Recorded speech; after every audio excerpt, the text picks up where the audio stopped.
Santificarás o dia do descanso.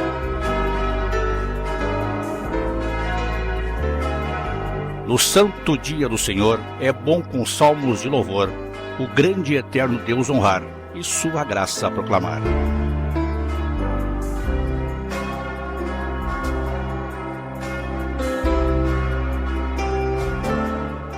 As leituras bíblicas para este domingo.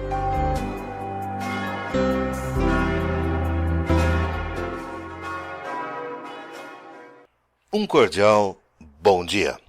É uma alegria muito grande poder apresentar as leituras bíblicas para esse domingo, e o faço em nome do único Deus verdadeiro, Deus Pai, Deus Filho e Deus Espírito Santo.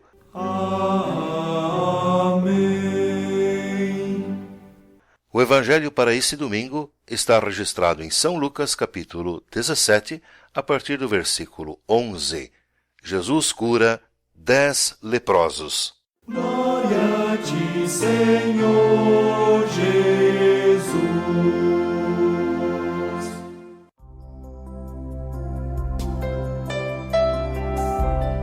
Jesus continuava viajando para Jerusalém e passou entre as regiões da Samaria e da Galileia. Quando estava entrando num povoado, 10 leprosos foram se encontrar com ele. E eles pararam de longe e gritaram: Jesus, mestre, tenha pena de nós. Jesus os viu e disse: Vão e peçam aos sacerdotes que examinem vocês. Quando iam pelo caminho, eles foram curados. E quando um deles, que era samaritano, viu que estava curado, voltou, louvando a Deus em voz alta. Ajoelhou-se aos pés de Jesus e lhe agradeceu. E Jesus disse: Os homens que foram curados eram 10. Onde estão os outros 9? Porque somente este estrangeiro voltou para louvar a Deus? E Jesus disse para ele: Levante-se e vá. Você está curado porque teve fé. Palavra do Senhor.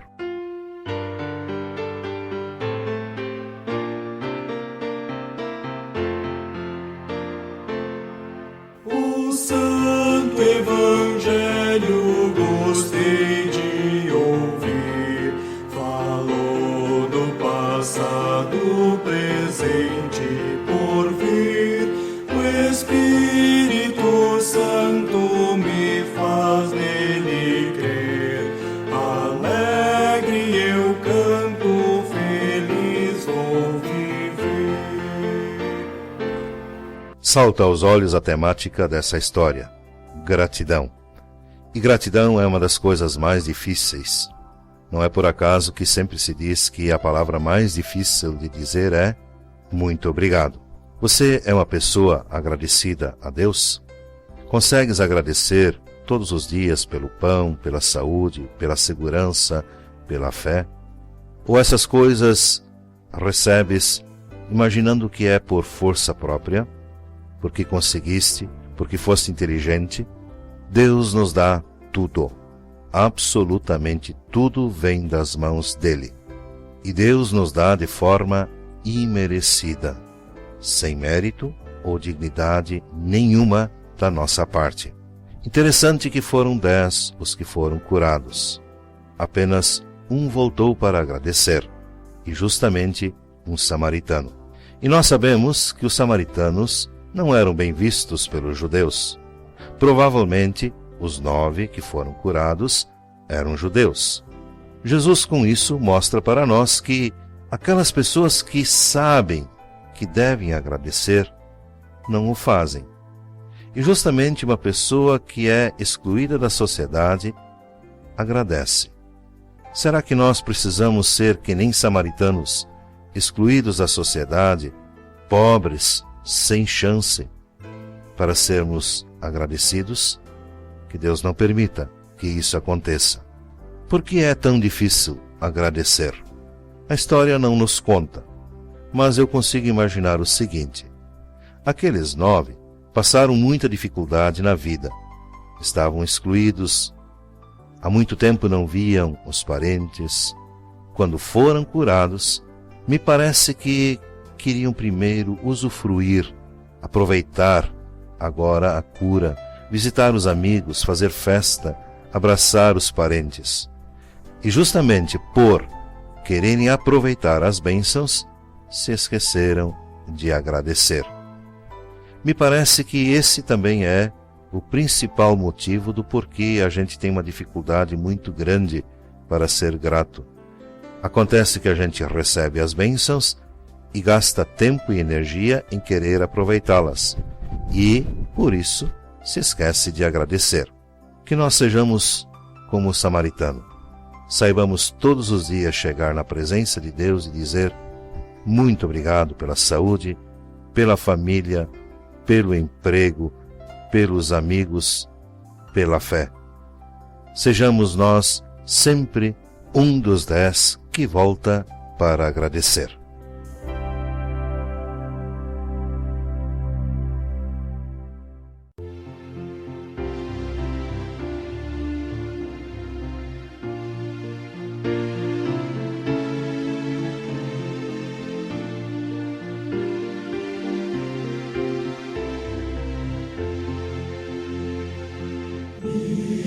Graças renderei a ti, meu Senhor, de todas as tuas maravilhas cantarei e louvarei teu nome. 1000 graças renderei a ti, meu Senhor, exultarei e teu nome louvarei, aleluia. Exultarei e teu nome louvarei, aleluia.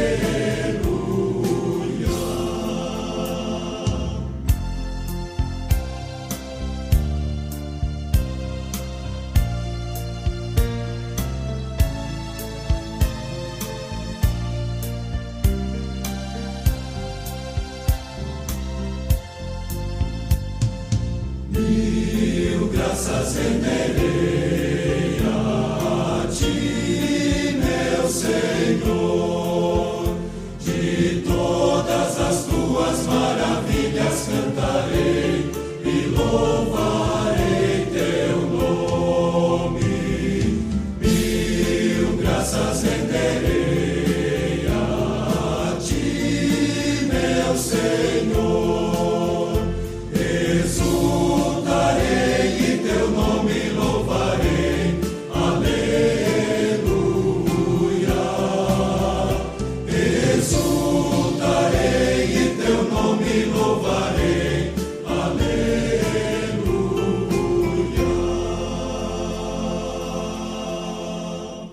A palavra de Deus do Antigo Testamento para esse domingo está registrado no livro de Ruth, capítulo 1, a partir do 1º versículo, onde é nos contada a história de Ruth voltando para Belém.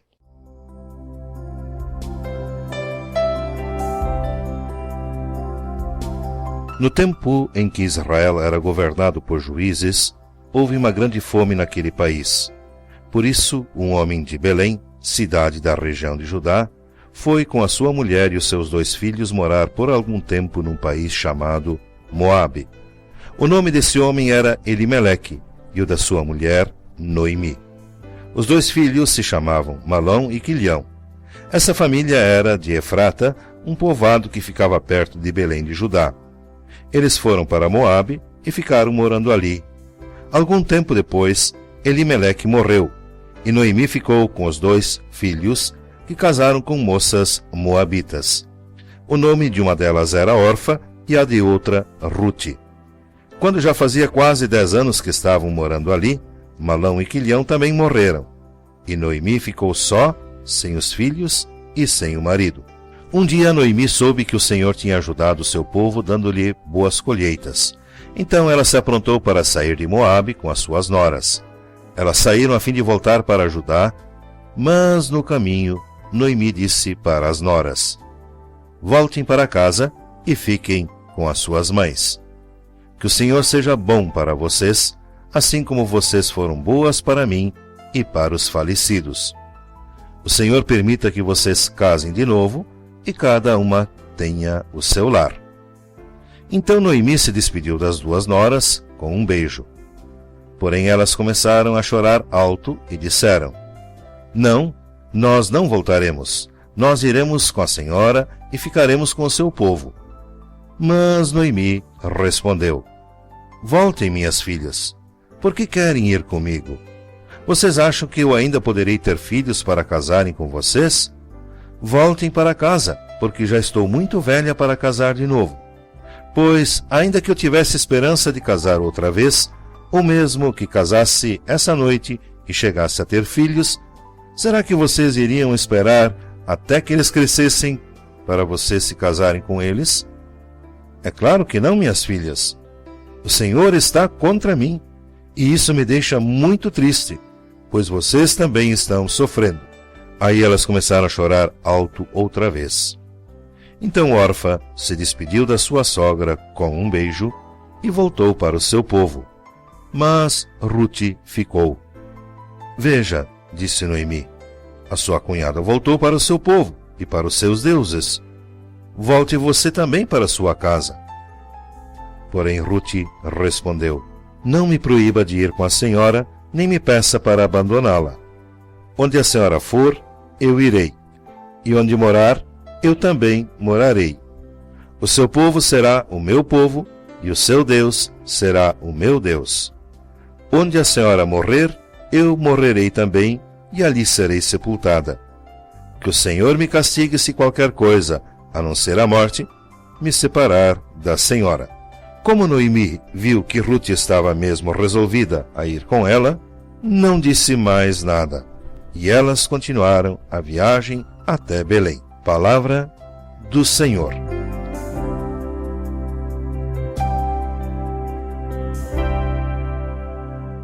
Por que essa história de Rute está na Bíblia? Às vezes as pessoas se perguntam, é simples, uma história de mulheres que ficaram viúvas e depois tiveram que se virar sozinhas e no final uma delas se casou e teve filhos. Pois é justamente isso que é o importante. Uma das mensagens do livro tem a ver com a figura de Noemi, que é a sogra da Rute, que num certo sentido é a personagem central da história. A vida de Noemi mostra que Deus não abandonou o seu povo. E nesse caso, Deus usou o apego e a fidelidade de Rute para mudar a situação de Noemi. Mara, a amargurada, voltou a ser a Noemi feliz. E esse livro também conta as bênçãos que uma estrangeira recebe quando ela se junta ao povo de Israel e passa a fazer parte do povo de Deus. Rute era uma moabita e se juntou ao povo de Israel e adorou o Deus de Israel. E também mostra de forma antecipada que todos os povos podem fazer parte do povo de Deus, como ficou um pouco mais claro no Novo Testamento. Mas essa história está na Sagrada Escritura, especialmente pelo fato de mostrar de onde vem Jesus. A história nos mostra que Rute casou de novo e casou com Boaz, e dessa união nasceu um filho, Obed, que foi o avô paterno do rei Davi. E assim fica claro de onde vem Jesus. O cristianismo é uma religião histórica e a Bíblia conta toda a história antes de Jesus para nós termos a certeza que Deus está ao longo da história preparando a vinda de Jesus ao mundo. Por isso essa história de Rute é muito importante para a fé cristã, porque ela nos apresenta os ascendentes de Jesus. Assim, podemos ver na história de Rute o próprio Cristo e a história da salvação também.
Palavra de Deus do Novo Testamento, a epístola para esse domingo, está registrada na segunda carta do apóstolo Paulo a Timóteo, capítulo 2, a partir do primeiro versículo, Fidelidade no serviço do reino de Deus.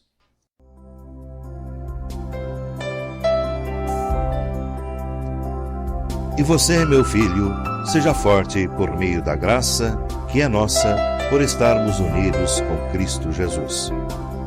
Tome os ensinamentos que você me ouviu dar na presença de muitas testemunhas e entregue-os aos cuidados de homens de confiança que sejam capazes de ensinar outros. Como fiel soldado de Cristo Jesus, tome parte no meu sofrimento. Pois o soldado, quando está servindo, quer agradar o seu comandante e por isso não se envolve em negócios da vida civil. O atleta que toma parte numa corrida não recebe o prêmio se não obedecer às regras da competição. E o lavrador que trabalha no pesado deve ser o primeiro a receber a sua parte na colheita. Pense no que estou dizendo, pois o Senhor fará com que você compreenda todas as coisas. Lembre-se de Jesus Cristo, que foi ressuscitado e que era descendente de Davi, de acordo com o evangelho que eu anuncio.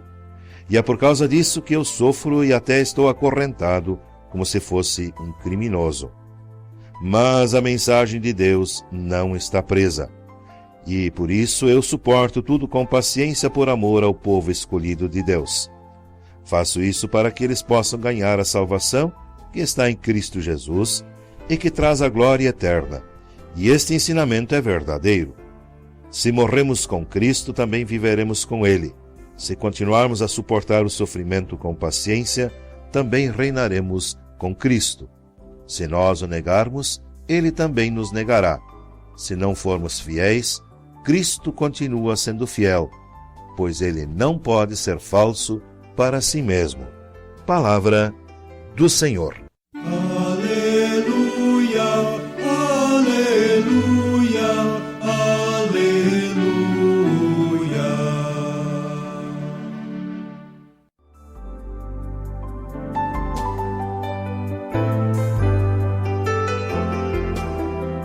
Essas palavras são ditas para um pastor, o pastor Timóteo, que é pastor na comunidade da cidade de Éfeso. E como pastor, o apóstolo Paulo lembra que o trabalho no reino de Deus não é fácil. Ele próprio, o apóstolo, é um exemplo disso. Ele está acorrentado. Ser cristão não é fácil. Sempre haverá dificuldades. A cruz teremos que carregar. Ser cristão não é viver num mar de rosas. Diferentemente do que às vezes a gente escuta por aí afora, quando pessoas querem dizer: se você tem fé, se você é cristão, tu vais viver bem. Não é bem assim. O texto de hoje mostra uma outra realidade. Mas no meio do sofrimento, da perseguição, o apóstolo diz para Timóteo: não fique com medo, trabalhe, faça a sua parte e não se envergonhe de mim, que estou preso aqui em Roma. Gosto dessa frase do apóstolo quando ele diz que a palavra de Deus não está presa. Ele, o apóstolo, está preso, sim, mas a palavra de Deus não. Tanto é que ele, como apóstolo, continua pregando a palavra ali para os soldados que estavam na casa e para tantas pessoas que vinham talvez visitá-lo. A palavra de Deus não está presa. Deus faz a sua palavra correr o mundo, apesar de todas as dificuldades. Bom é sabermos isso. Então, aproveitemos. Aproveitemos a palavra de Deus, que ainda está entre nós, livre e pode ser pregada, ouvida, crida e colocada em prática. Que bom que a palavra de Deus não está presa.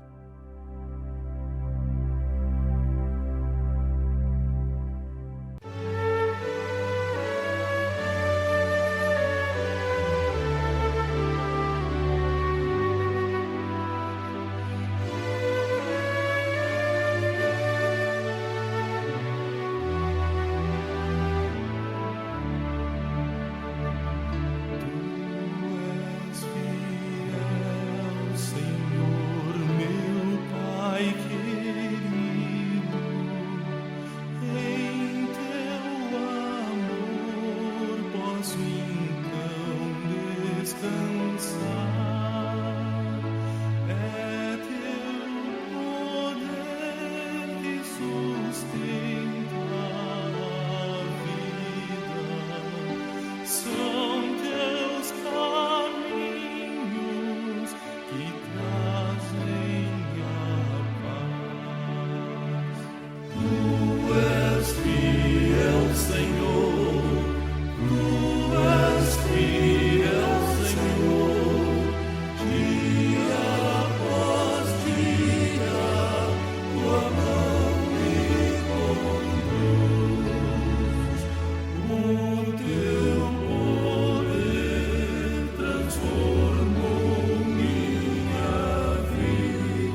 O salmo para este domingo é o Salmo 111.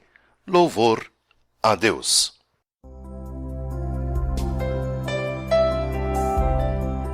Aleluia! Na reunião do povo eu louvarei a Deus, o Senhor, com todo o meu coração, junto com os que lhe obedecem. Como são maravilhosas as coisas que ele faz! Todos os que se alegram por causa delas querem entendê-las. Em tudo que ele faz há glória e grandeza, a sua fidelidade é eterna.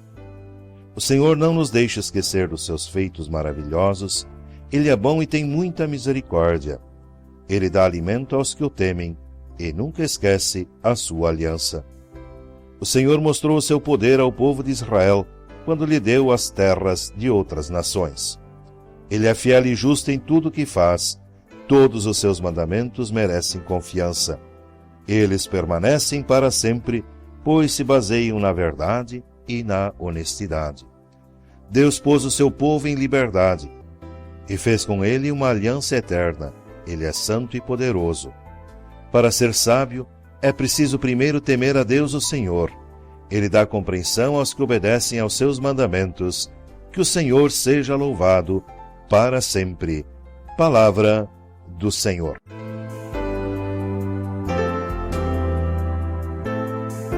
Glória ao Pai, e ao Filho, e ao Santo Espírito, como era no princípio, agora e por todo sempre há de ser. Amém. Este é um hino de louvor em que o povo agradece a Deus as muitas e variadas bênçãos que tem recebido dele. No segundo versículo, talvez seja o resumo desse salmo. Como são maravilhosas as coisas que ele faz. Sim, Deus faz tudo muito bem. O mundo maravilhoso, lindo que ele criou. A vida humana, a vida dos animais, a natureza, a proteção, o cuidado. Deus faz tudo muito bem. Será que às vezes a gente não se esquece disso? Será que às vezes a gente não pensa que Deus está esquecido do mundo ou que fez alguma coisa de errado? Toda vez que a gente olhar para a natureza, olhar para a vida humana, lembremos que Deus está por trás de tudo. Nada acontece sem que Ele permita e sem que Ele queira. E Deus faz tudo muito bem, sim, porque é um pai de amor, quer os seus filhos felizes, alegres, se sentindo bem na casa paterna. O problema é que às vezes nós somos que nem aqueles filhos que não estão contentes com a vida na casa paterna. Reclamam do pai, reclamam da mãe, mas não entendem que o pai e a mãe amam os seus filhos e querem o melhor para eles. Se é assim com os humanos, com Deus é muito melhor. Deus ama muito mais que nosso pai e nossa mãe. Por isso, as coisas que Ele faz são maravilhosas. Não nos cansemos de louvar, agradecer a Deus pelas coisas maravilhosas que Ele faz.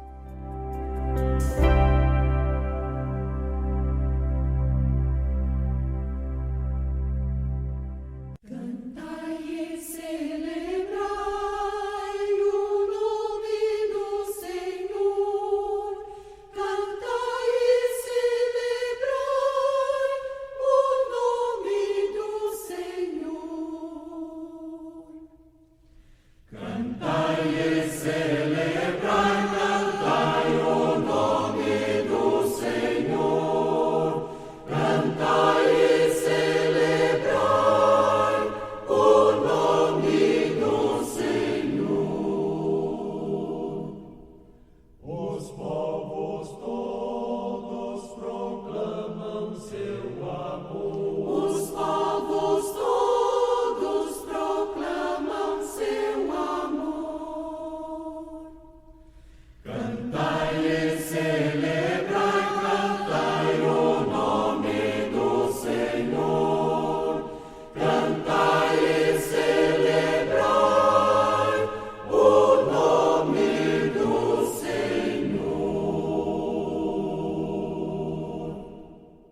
Vamos nós orar e falar com nosso Deus e Pai.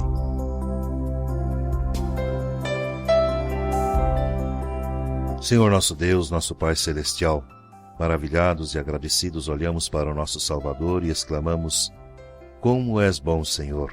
És tão bom que enviaste do céu o teu único Filho para nos salvar, ajudar, dar vida e proteger.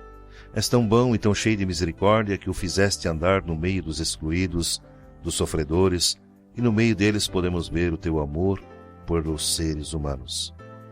Pai querido, ao olharmos hoje mais de perto para esse episódio de Jesus com aqueles 10 leprosos, podemos ver que, apesar de seres maior do que tudo e habitares nos mais altos céus, te interessas por nós, pobres e frágeis seres humanos, e cuidas de nós por tua graça.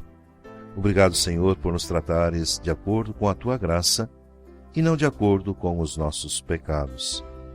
Por isso colocamos também diante da tua grande misericórdia a todos aqueles que sofrem os mais diferentes males hoje, os doentes, os deprimidos, os que caíram no mundo das drogas, as mães que sofrem com os seus filhos em situação de risco. Colocamos diante de ti, da tua grande misericórdia, todas as casas de recuperação de saúde física e psíquica. Também te imploramos, Pai, que faça com que nós, como cristãos, filhos teus, também olhemos para aqueles que estão excluídos e marginalizados. Também te suplicamos, Pai, para que os nossos governantes olhem para aqueles que estão sofrendo e também têm menos chances de por si só se recuperarem e reconstruírem suas vidas. Pedimos também ao Pai que a Igreja olhe com carinho para aqueles que estão à margem da sociedade, assim como teu Filho fez. Também queremos nos colocar em tuas mãos em mais esta semana. Guarda, protege, manda os teus santos anjos e faze com que nós possamos andar de cabeça erguida, confiantes em ti e alegres, sabendo que a todo momento estás do nosso lado. Tudo isso em nome e por amor de Jesus, o teu Filho. Amém.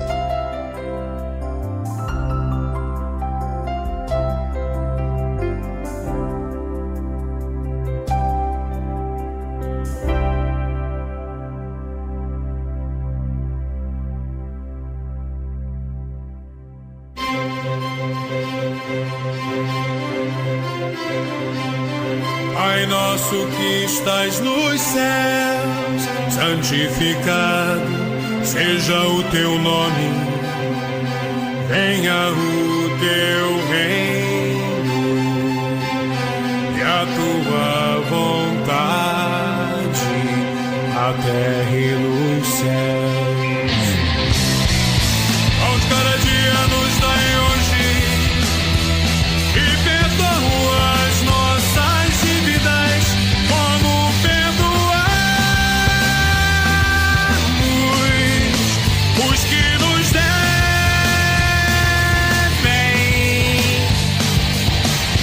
Não nos deixes cair em tentação, mas livrai-nos do mal. Livrai-nos do mal, pois teu é o reino e o poder e a glória para sempre, para sempre. Amém.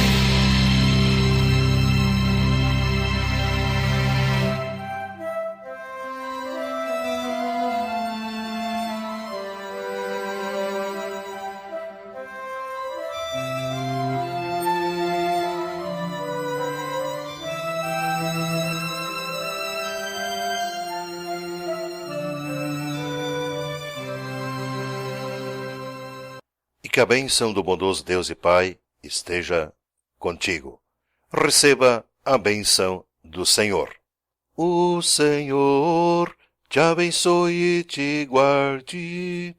O Senhor faça resplandecer o seu rosto sobre ti e tenha misericórdia de ti.